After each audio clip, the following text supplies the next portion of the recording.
Salam. Bu videoda sizlərə Bitget birjasında kriptovalyuta alğı-satqısının qaydalarını ətraflı şəkildə göstərəcəm. Birjalarda futures, marja, alfa və sair kimi bir çox mürəkkəb funksiyalar mövcuddur.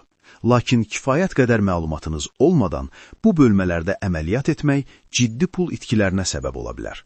Çünki bu funksiyalar ənənəvi alışdan fərqlənir və yüksək risk daşıyır. Bizim bu videoda əsas mövzumuz spot bölməsi olacaq.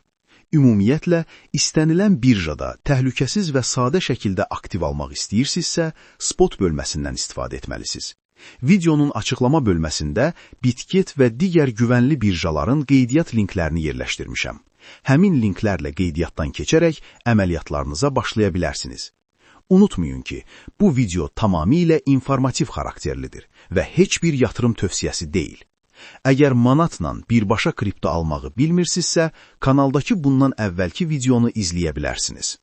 Deyək ki, siz Bitgetdə P2P vasitəsilə kripto aldınız, lakin spot bölməsinə girdikdə balansınızın sıfır olduğunu görürsünüz.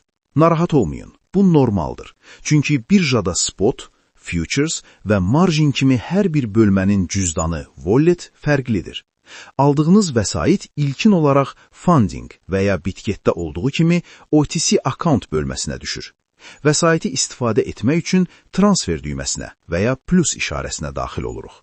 Buradan OTC accountdan spot account'a köçürməni seçib, istədiyimiz məbləği, məsələn USDT-ləri qeyd edərək daxili köçürməni tamamlayırıq.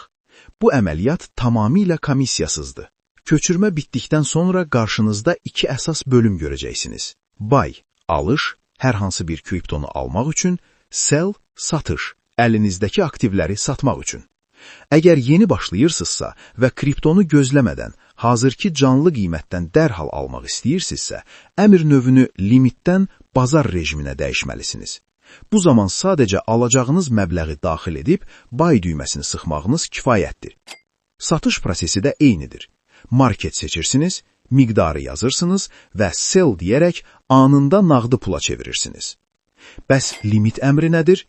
Bu hazırki qiymətdən deyil, məhz sizin seçdiyiniz qiymətdən alış və ya satış deməkdir.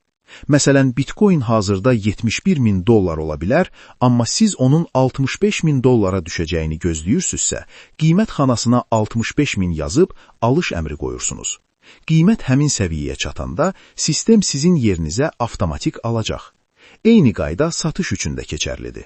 Bitcoin'i $100.000 satmaq hədəfiniz varsa, limit bölməsinə bu rəqəmi yazıb satış əmri yerləşdirirsiniz. Sağ tərəfdə gördüyünüz sürətlə dəyişən rəqəmlər isə order book, yəni təkliflər və tələblər bölməsidir. Kriptovalyutanın qiyməti məhz tələb və təklif əsasında formalaşır. Yuxarıda qırmızı rənglə görünənlər satıcılar, aşağıda yaşıl rəngdə olanlar isə alıcılardır.